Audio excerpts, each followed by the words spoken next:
So good morning to everyone and warm welcome.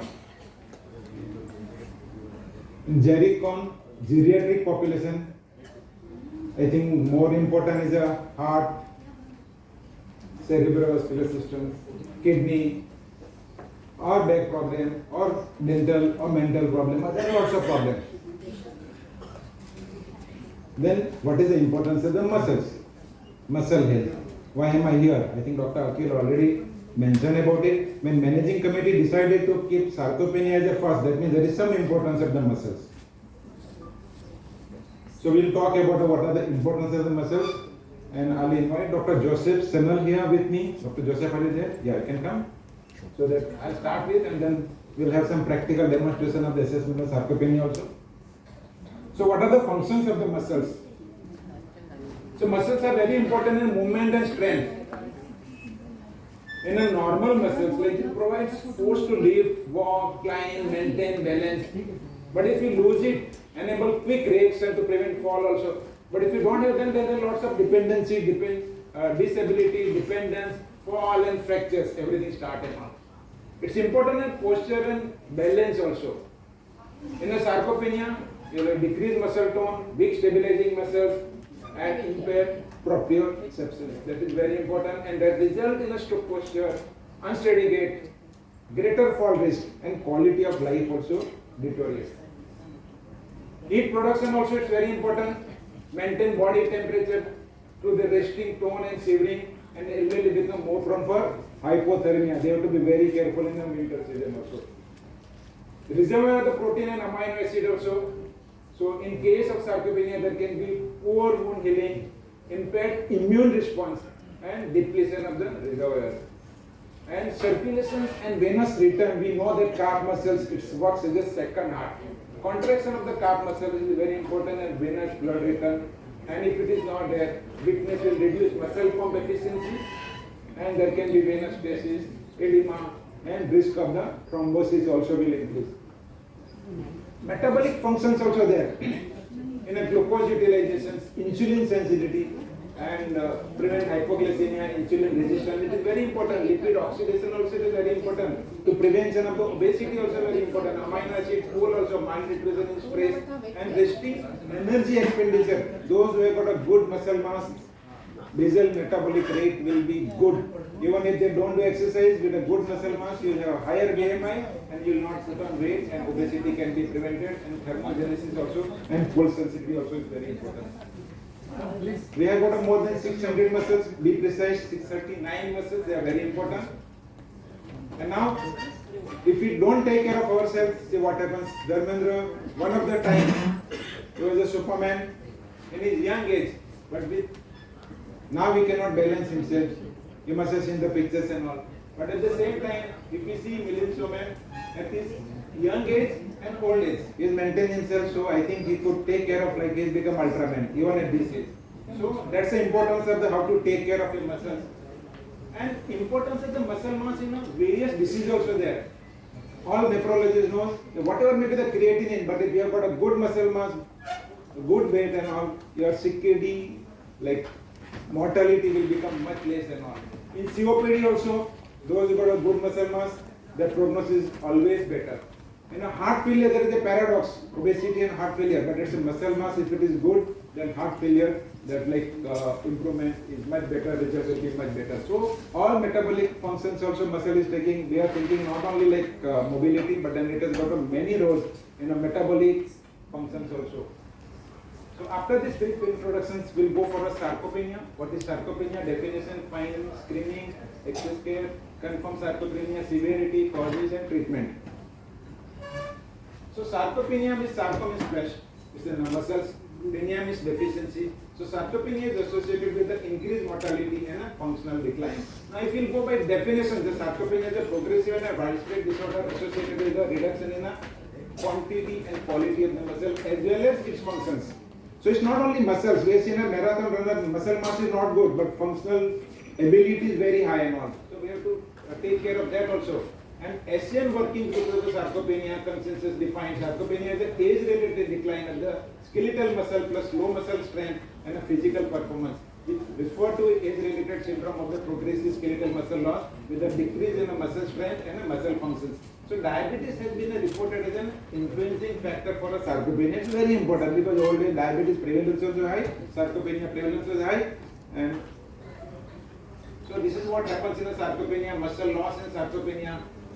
This is the right side, it's a healthy, and then like you can see like muscle mass is good here, the muscle mass is decreased, and then for the fatty tissue is He messaged to me, Adam. There is something called pre-sarcopenia also, low muscle mass without impact on the muscle strength or a physical performance. And what is the prevalence of the sarcopenia? Prevalence is in 60 to 80 years, 5 to 13%, but age increases more than 80%, it is 11 to 50%. And sarcopenia, after age of the 40 years, whatever you do, there is going to be some decline, 8% of the muscle mass every year. And BMI does not always tell you what a full story. So CM BMI, different lean body mass by DEXA. And what happens, see diagrammatically, if you see, normal 8% loss after age of the 40, but after 70 what happens? There is a 15% loss per decade. So from approximately 40 years of age, muscle loss is 8% per decade, but until 7 years, and after 70 years you have to be really careful. It really deteriorates very fast. And what happens if we lose muscle mass? 10% of the lean body mass we lose, decrease immunity, increase of the risk of the infection, 20% if we lose, then decrease in a wound healing, increase in a muscle weakness, and increase risk of infection. 30% lean body mass if we lose, then too weak to sit down also. Pressure ulcer, pneumonia, lack of healing, and 40% there is an increased risk of death, usually from the pneumonia.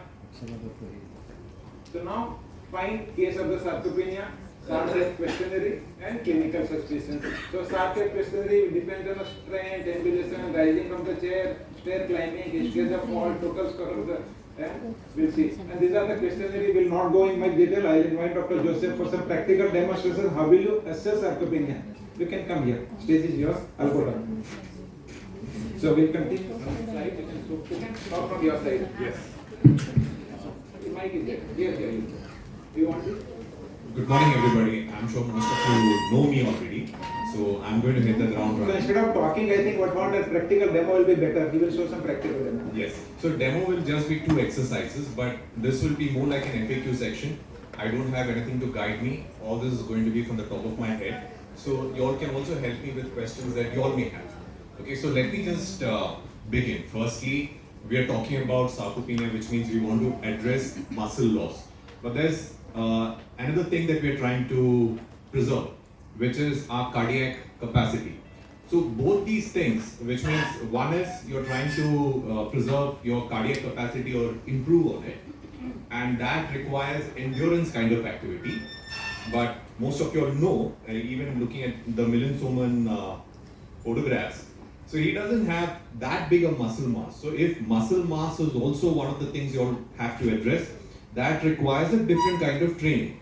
So can both go hand in hand? So what's a practical way to achieve both?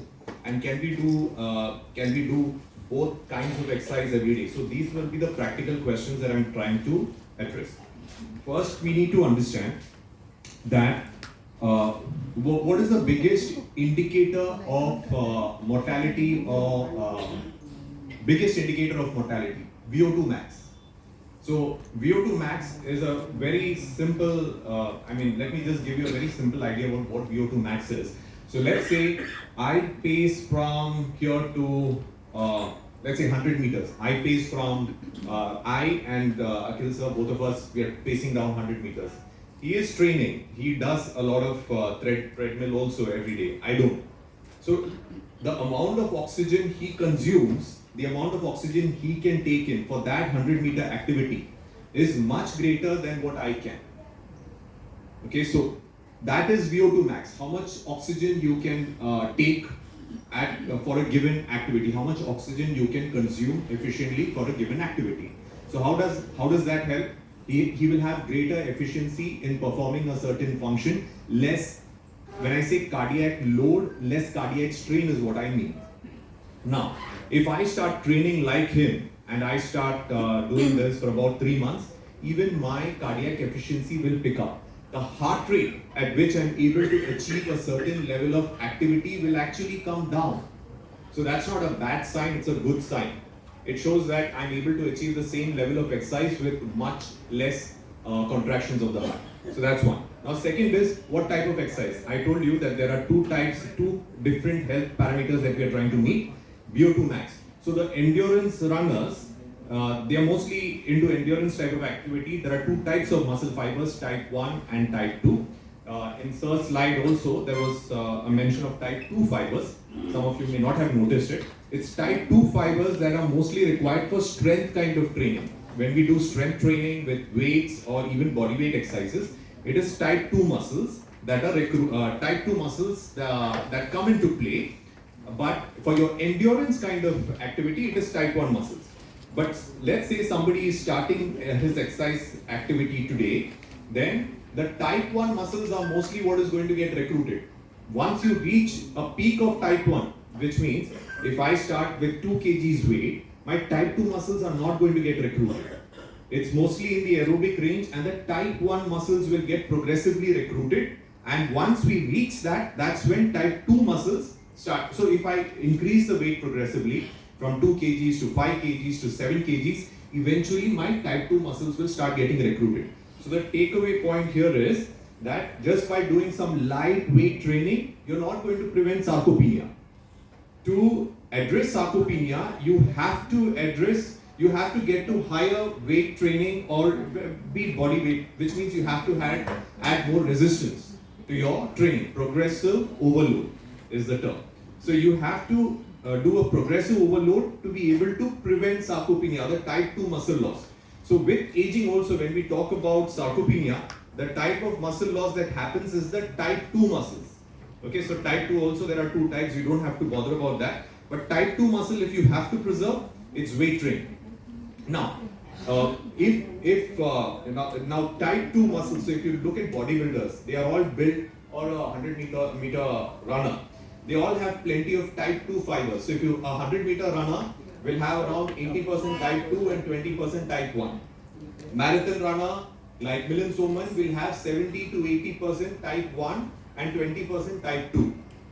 Now we want to have a balance of both. So someone who is absolutely, maybe at best a weekend warrior, he'll have 50-50, which means 50% of type 1, 50% of type 2. 50% of type 1, 50% of type 2. And as you start exercising, then there is a shift between the type, depending upon which kind of muscle you are exercising, there will be a shift between type 1 and type 2. Now, what could be a nice exercise plan for you to have the cardiovascular benefit also, which means increasing VO2 max. Type 2 muscle, which means if you are only doing strength training, you will beat sarcopenia, but you will not increase your VO2 max. VO2 max means what? Your heart muscle is increasing in size and its efficiency of contraction. That is what VO2 max is. And that is the biggest indicator. Sarcopenia alone is not, or beating sarcopenia alone is not the way to achieve live healthy long. If you want to live healthy longer, you have to have a balance of both. So those who are predominantly, or those who just love to do cardiac training or endurance kind of training, they should also incorporate. Why? So how do you achieve VO2 max? Can you just achieve VO2 max by doing type 2 type of the endurance type of exercise?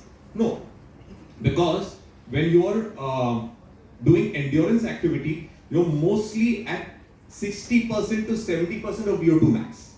If you have to achieve a higher, if you have to get close to your VO2 max, then it is a higher level of aerobic activity.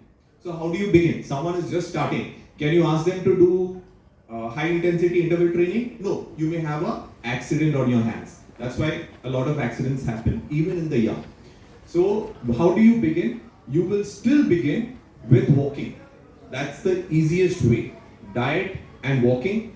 Lose at least 10% of body weight, puts less pressure on the knees, and then you will start strength training, because now after being able to achieve a certain amount of activity, which is mostly stimulating your type 1 muscle. Type 1 muscle, when type 1 muscle undergoes adaptation to exercise, what happens is the type 1 muscles are slender, they don't have that much myofibrils. So the size is not increasing, but the mitochondria in those muscles are increasing in size and number.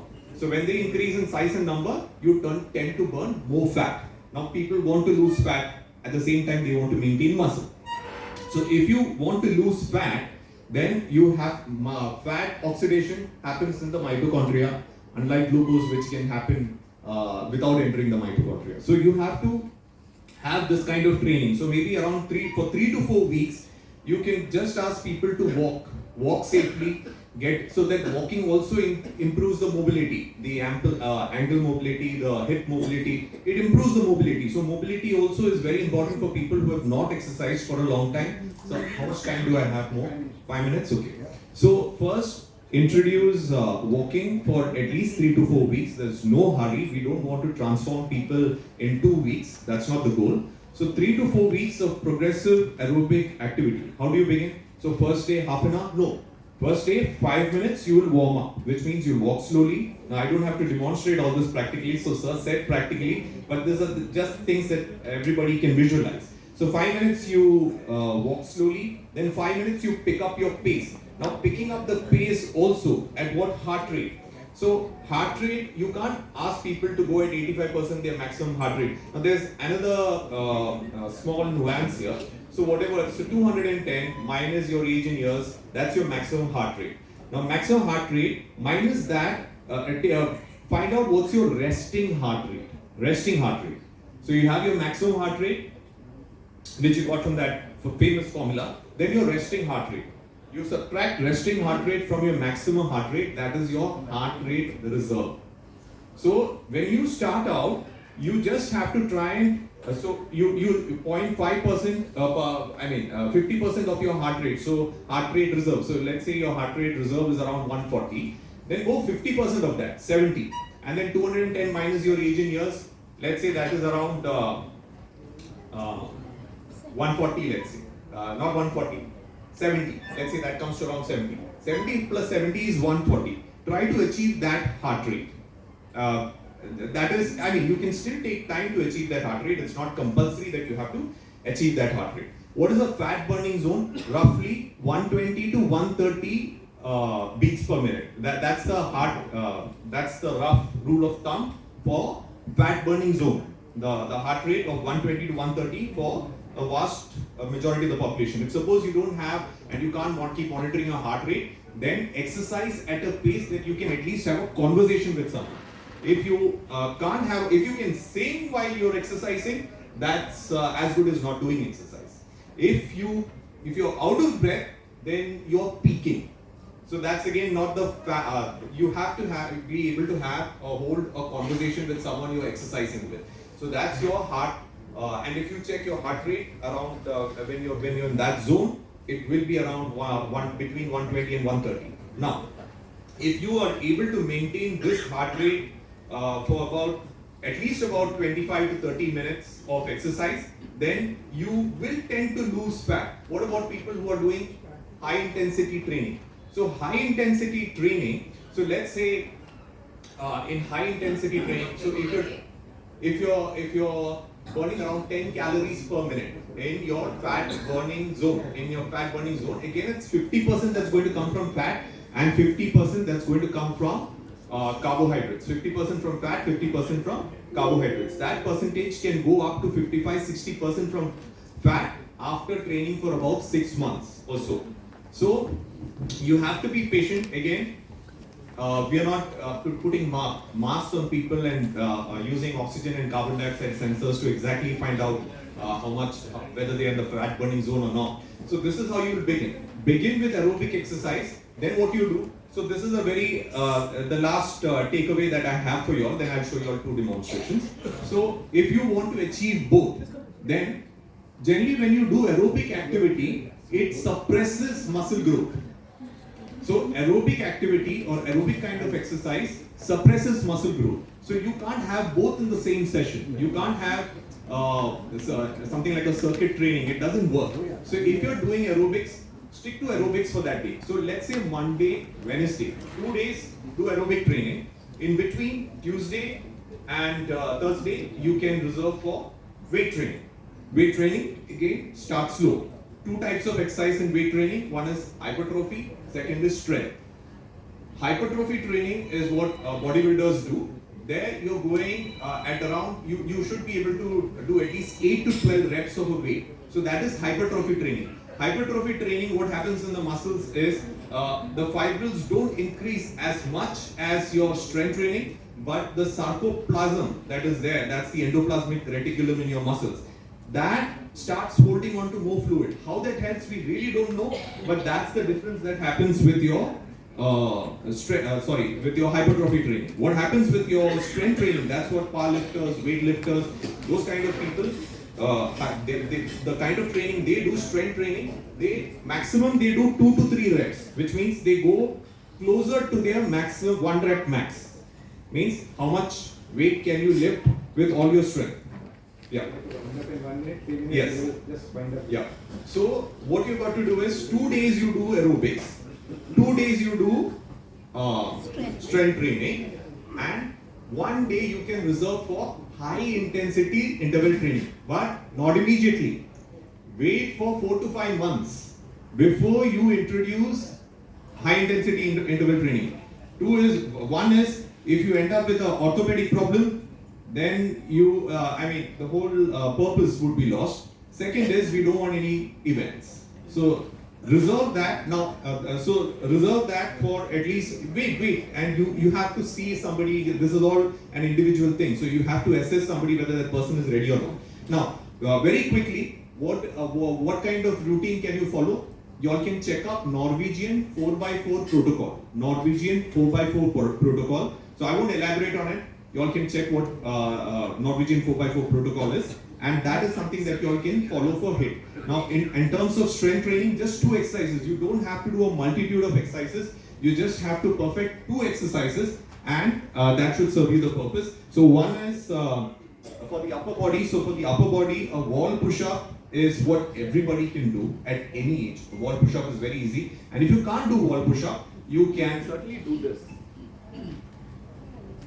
So on your knees, okay, so you can keep a pillow underneath this, okay, and this is easy. Now a lot of people will do this. This can strain your back. So keep your back straight like a log in the wood, okay, and this is what you do. Sorry, I'm so sorry. So this is what you do. So all of you can go home today. Make sure you put a pillow under your knees and just do this. Now, when you do this again, you can end up with elbow problems. So the way this is supposed to be done is your elbow should be tucked in.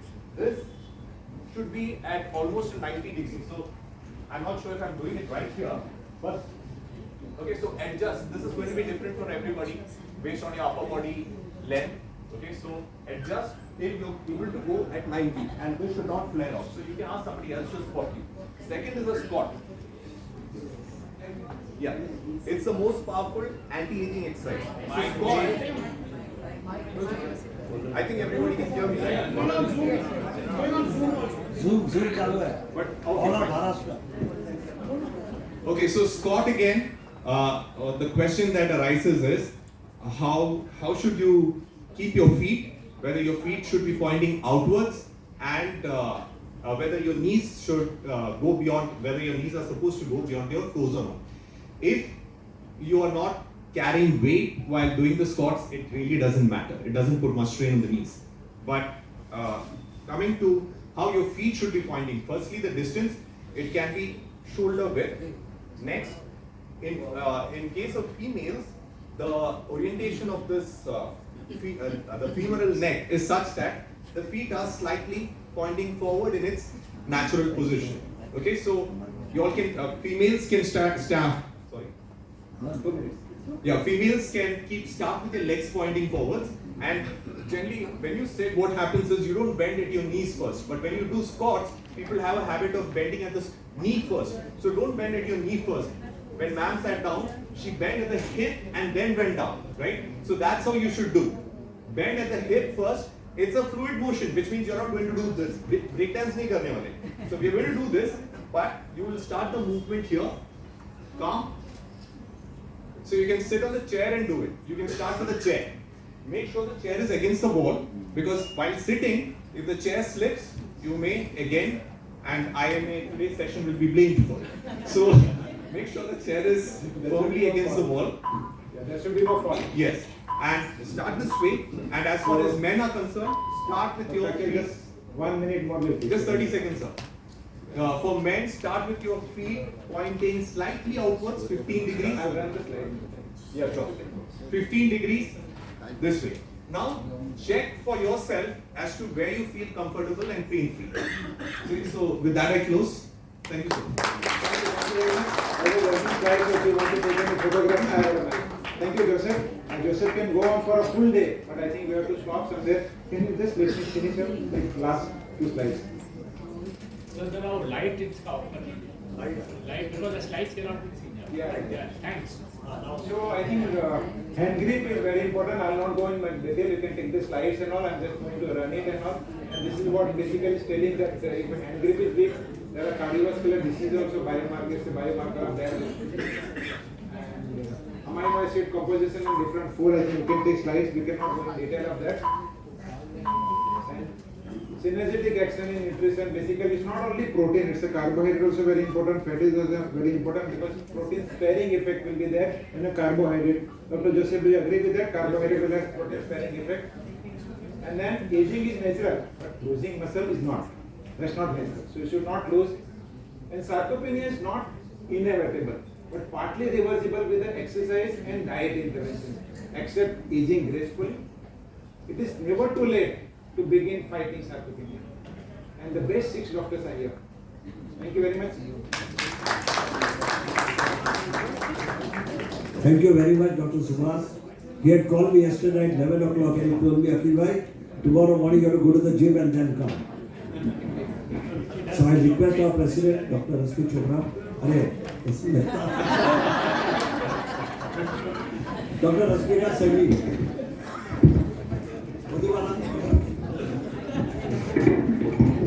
This talk was in memory of Dr. Jaidesh Kaddu. He from Y. He was installed at Nasik in the year 2010. So every talk we are naming our past president of Maharashtra State, Dr. Jaidesh Kaddu Y, installed in Nasik, 2010.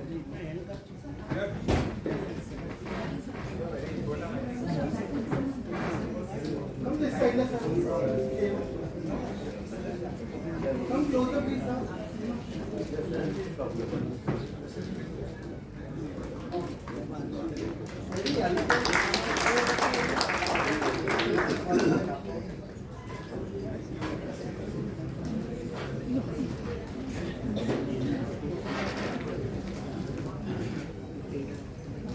Second talk is in memory of Dr. Devendra Sirole from Pune.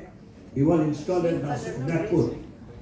And in the year 2007, I don't know if you remember 2007, I was